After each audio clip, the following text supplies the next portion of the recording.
Aquí seguimos con las preguntas y respuestas, queridos amigos y amigas. Gracias por su like. Aquí abajo la campanita, suscríbanse, échenos la mano. Pues, para compartir este canal de YouTube del Ter de la Cruz. Seguimos con las preguntas y respuestas. Vamos a escuchar. Gracias, presidente. Buenos días.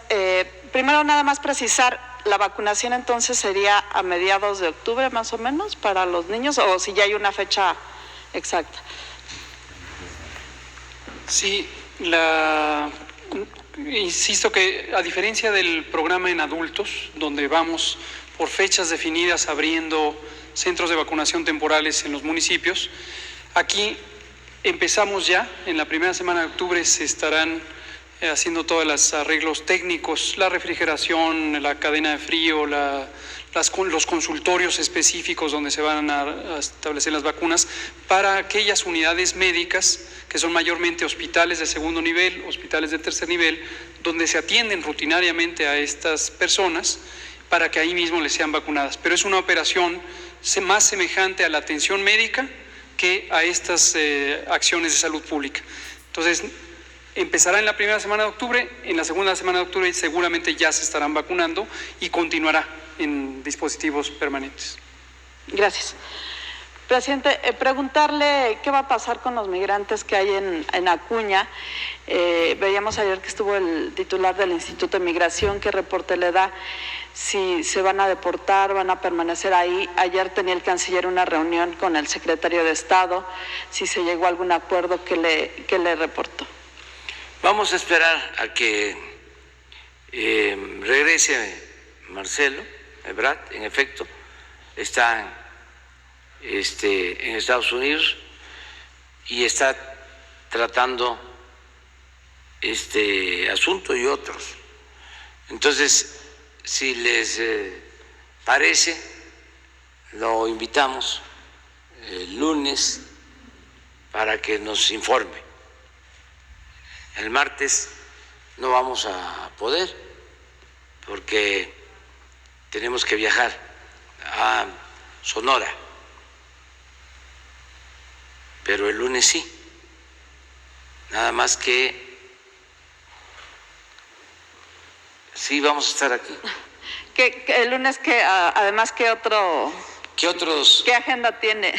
Tema. Bueno, va a estar él aquí precisamente porque vamos a dar a conocer lo de la exposición sobre la grandeza de México, con todas las piezas, códices, con todo lo que nos enviaron de otros países.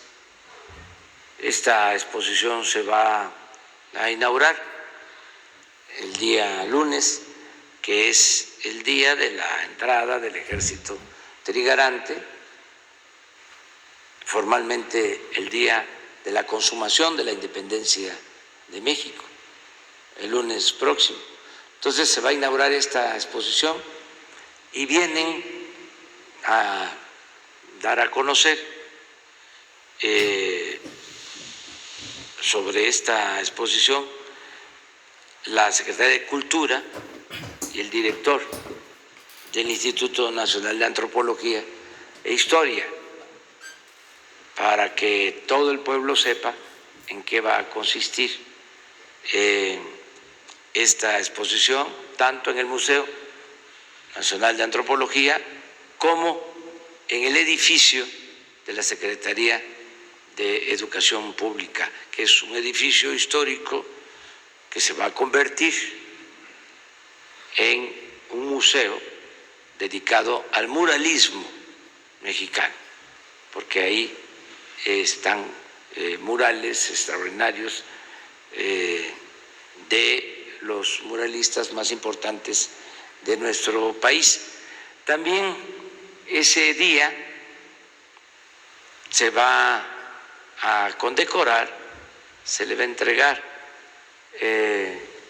una condecoración a un militar extranjero, a un responsable de los carabineros de Italia, que se ha dedicado, él y su corporación, a rescatar piezas robadas, piezas arqueológicas,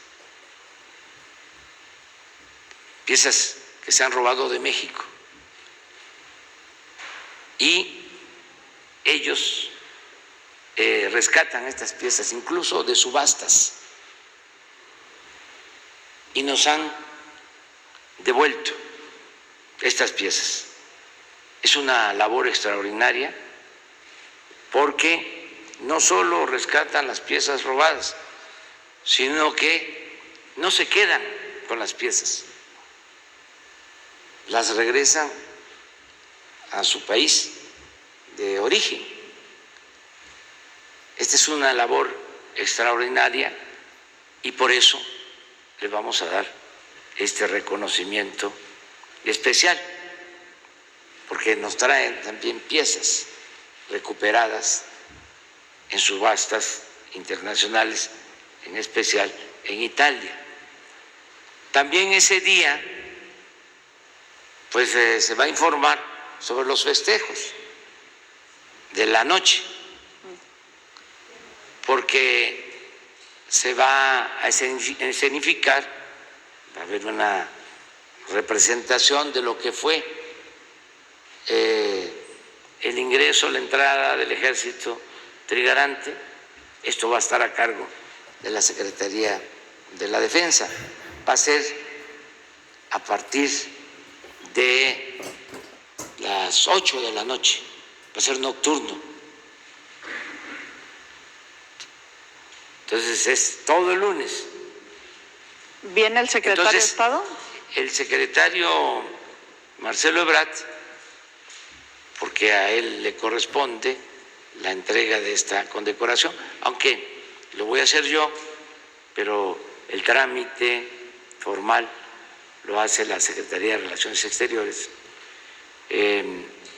Va a estar con nosotros el lunes y nos puede explicar sobre lo que tú nos estás preguntando ahora. ¿Viene el secretario de Estado de Estados Unidos a la ceremonia del lunes? No lo confirmó ya.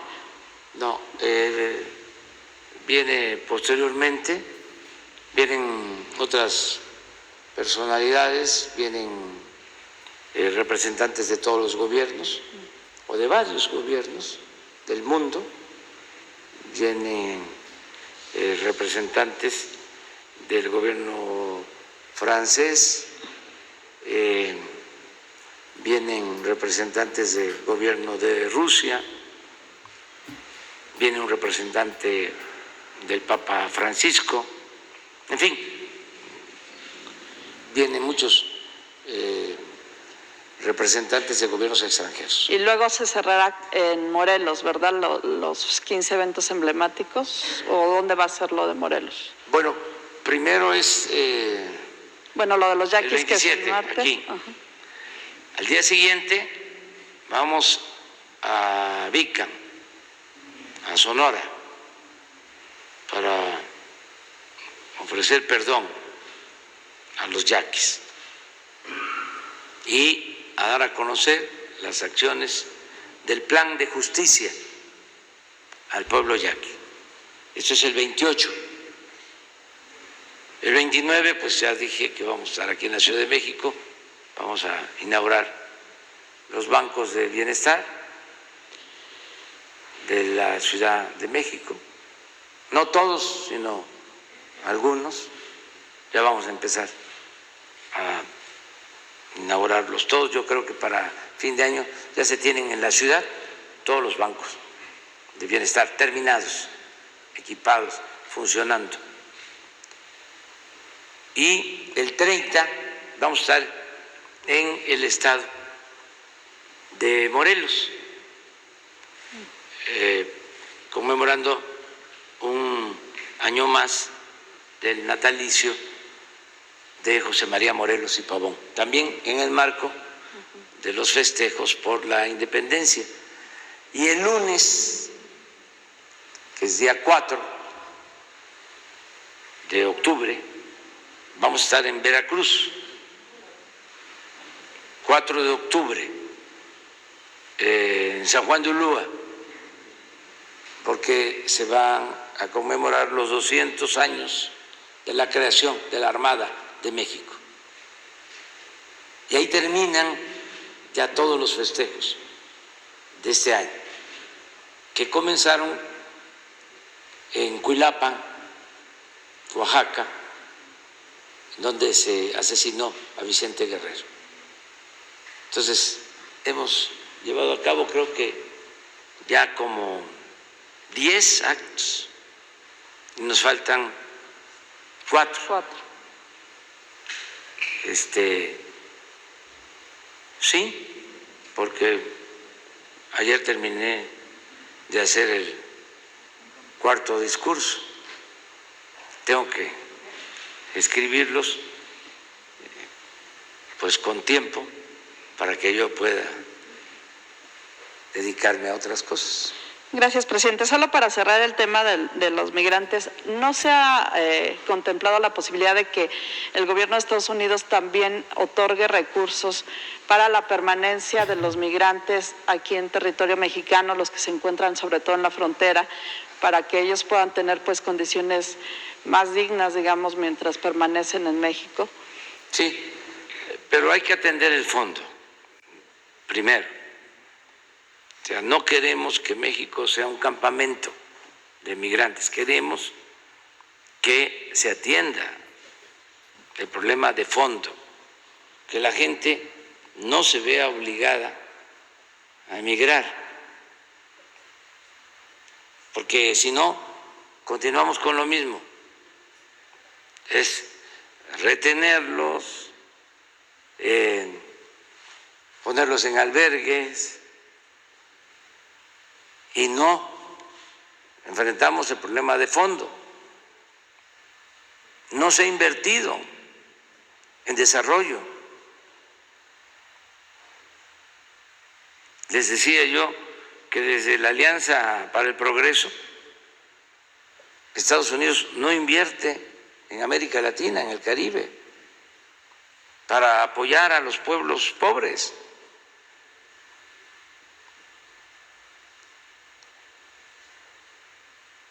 Ayudaron cuando la reconstrucción de Europa después de la Segunda Guerra con el Plan Marshall, destinaron recursos para eso, ayudaron a los países europeos.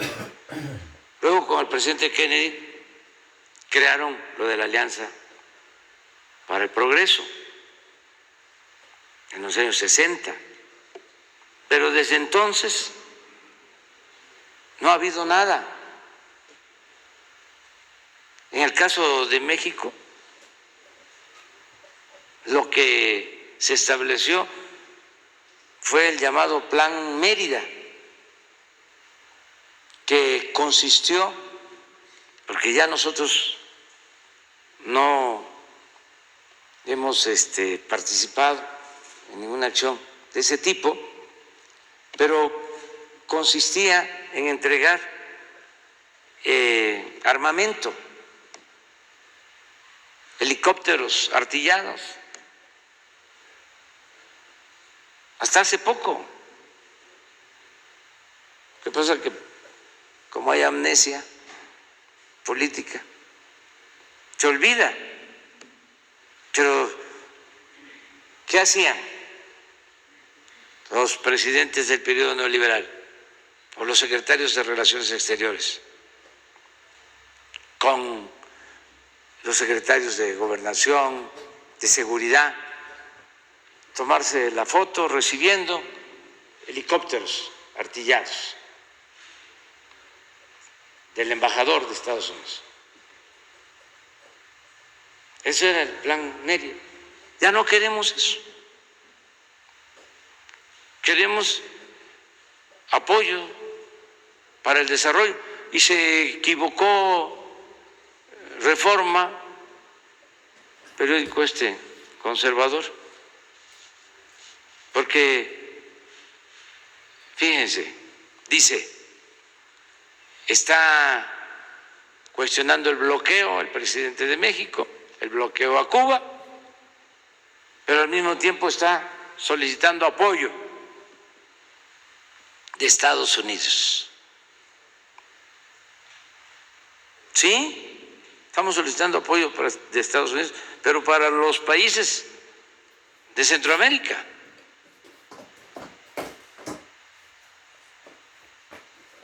Porque nosotros hemos manejado el presupuesto con eficacia y como no hay corrupción, tenemos para financiar programas de desarrollo.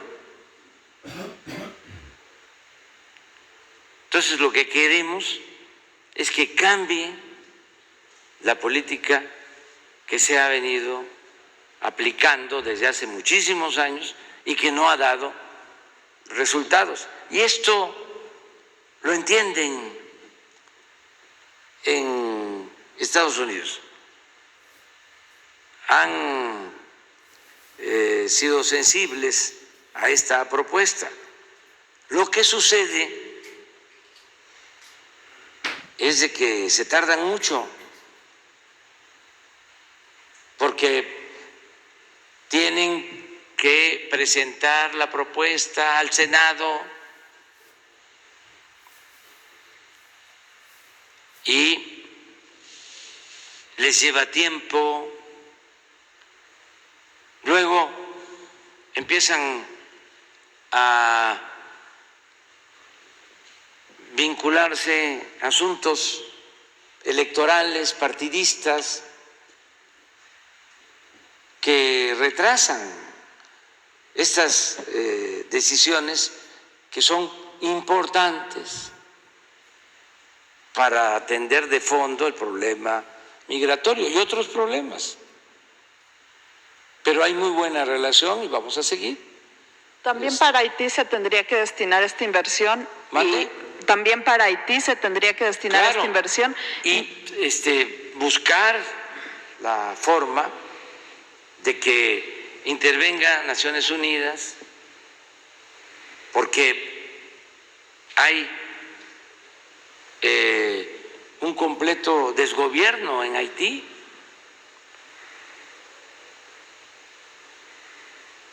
Hay muchísima violencia.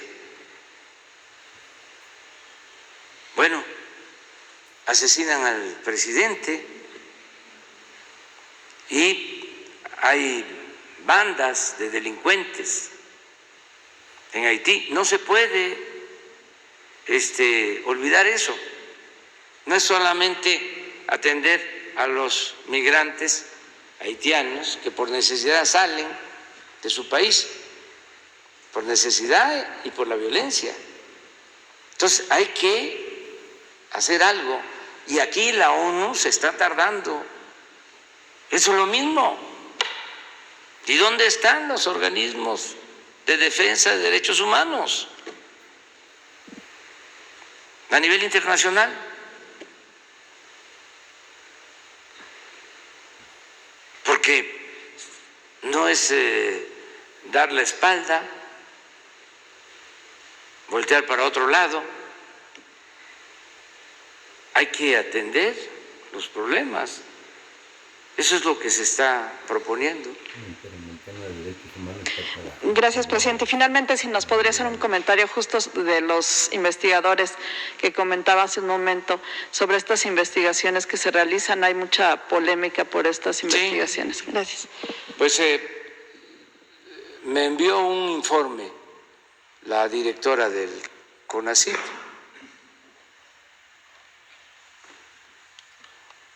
la doctora María Elena Gómez Bulla, Álvarez Bulla, y se los vamos a dar a conocer. No sé si lo tienes. A ver si Laura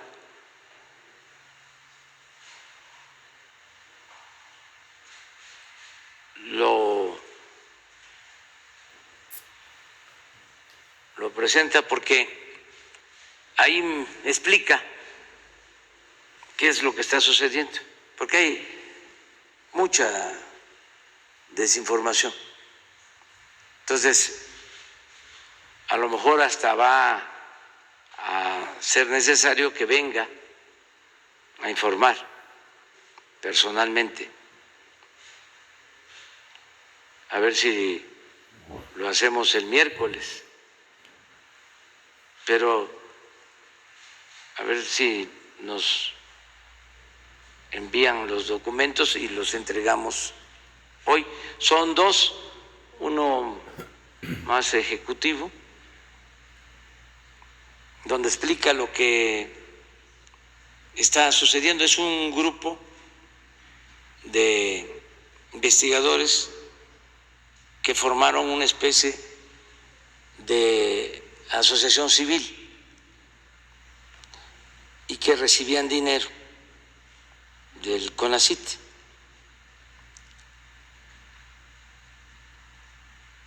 Y ¿cómo? ¿Lo tienes? A ver, ¿por qué no pones? Hay uno, nada más. A ver. Sí, yo creo que es este.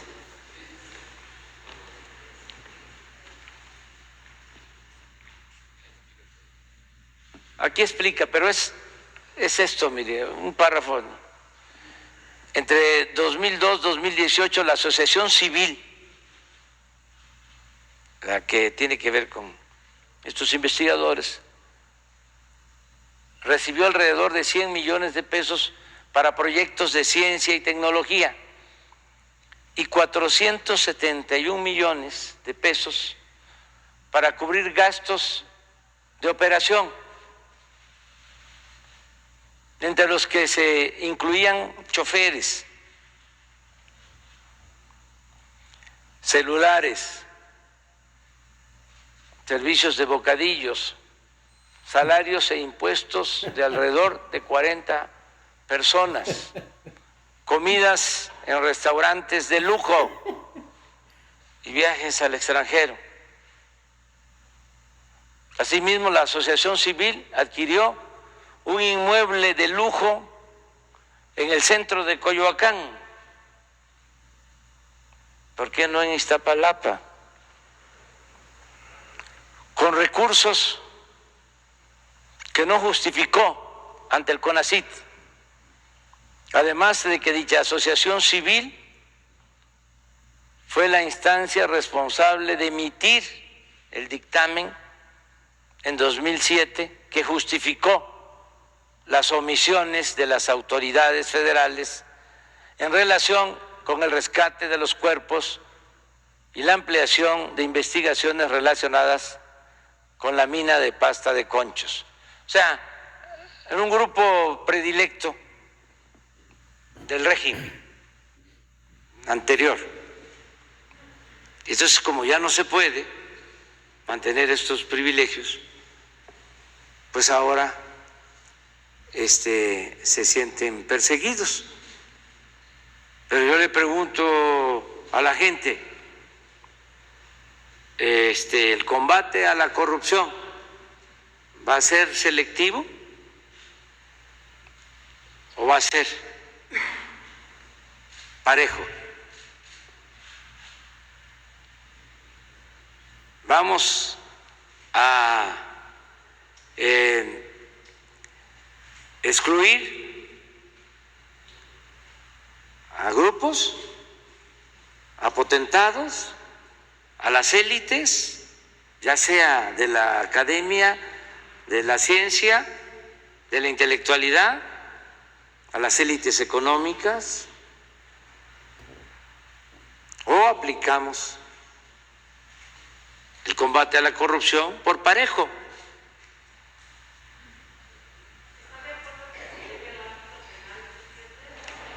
Que se investigue y si hay corrupción, que se castigue. ¿Por qué nada más se va a castigar a los pobres, a los que no tienen con qué comprar su inocencia, a los que no tienen agarraderas, a los que no son influyentes? No, Tiene que acabarse con la impunidad, sea quien sea. Al margen de la ley nada, por encima de la ley nadie. Sean amigos, colegas, familiares, que se entienda. No sé si sea cierto, pero uno de los investigadores supuestamente perseguido se aventó un Twitter ayer. Ojalá y lo consigamos para que vean el nivel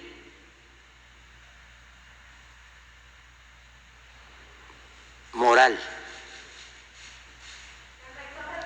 porque siempre he dicho que una cosa es la educación y otra cosa es la cultura, y que los grados académicos no son sinónimo de cultura.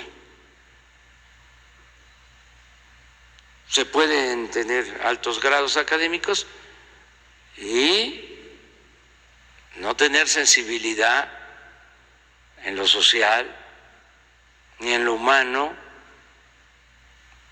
y no poseer valores culturales, morales, espirituales. Porque eso fue lo que hizo el neoliberalismo. También individualizó,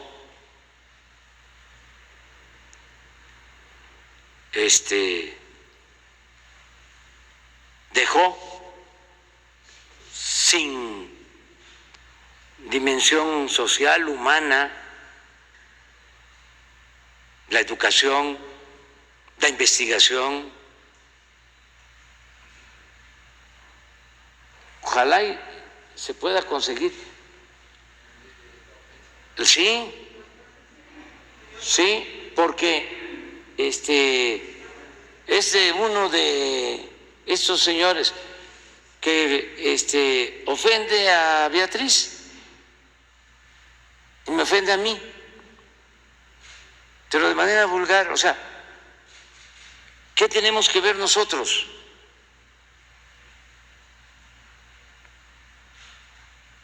Pero ese producto de todo un proceso de formaciones que se fueron creando durante el periodo neoliberal. Cuando hablo de que fue peor esto que el porfiriato en varios aspectos, puedo probarlo. Para empezar, el porfiriato fueron 34 años. Esto duró 36 años. Y fue un proceso de degradación progresivo, porque no solo afectó lo económico, sino lo social, lo político, lo moral. Una decadencia. Entonces, por eso está costando transformar al país. A ver, ¿por qué no lo pones? Se llama el señor, si es real, Aldo Alderete. Fíjense, este es uno de este grupo. Comiencen con la puta pseudoescritora, pseudoinvestigadora. ¿No saben quién es? La sopilota, esa idiota que no sabe ni escribir una frase sin faltas de ortografía. Ella no tiene ningún fuero y gracias al pendejo, loco, imbécil, ese al que hoy limpian los zapatos ustedes y Hertz.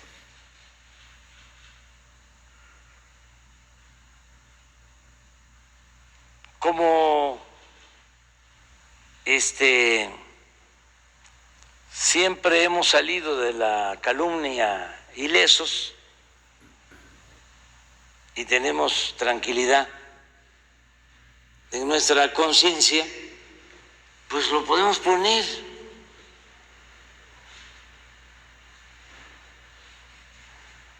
Pero esto es para que entre todos analicemos el grado de descomposición al que nos llevaron con la política de pillaje, de corrupción, en donde lo más importante era triunfar a toda costa, sin escrúpulos morales de ninguna índole. Entonces, cambiar este régimen de corrupción, de injusticias, de privilegios, pues lleva a todo esto, a insultos. Por eso mi discurso del día 16 de septiembre lo dediqué en buena parte a dar a conocer los insultos de la oligarquía contra Hidalgo. Hizo un recuento de estos insultos Paco Ignacio Taibo, pero al final dice que otro escritor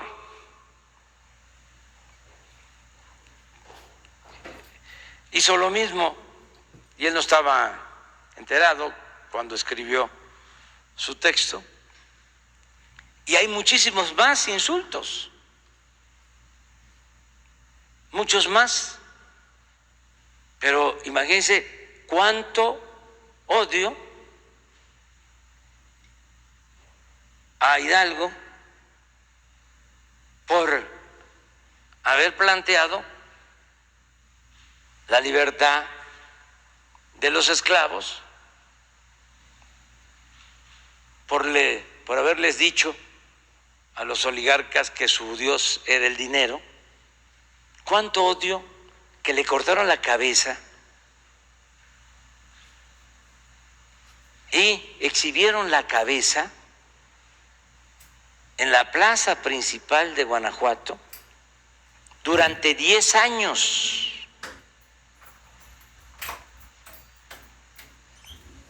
Como escarmiento. Ese es el conservadurismo. Eso no lo queremos. Entonces, tenemos que ir poco a poco reeducando, concientizando, sobre todo pensando en los jóvenes, porque ya hay estas generaciones que está muy difícil de cambiarlos. Ya no oyen, ya no ven nada, pero los jóvenes, porque la cuarta transformación implica también auspiciar un nuevo pensamiento, una nueva corriente de pensamiento. Tenemos que ir hacia allá. Entonces, es muy interesante el tema de estos investigadores y en general del comportamiento del conservadurismo en México y cómo el movimiento, que es muy importante, de transformación, está logrando que emerja todo esto, que estaba sumergido, oculto, tapado por la hipocresía.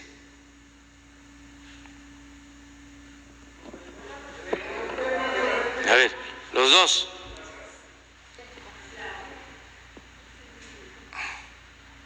Presidente, muy buenos días. Soy Omar Niño de San Luis Potosí. Traigo un documento de 4 jóvenes que trabajan en la construcción, que San Luis Potosí el 25 de julio salieron a trabajar a Tonalá, Jalisco, a construir un hotel.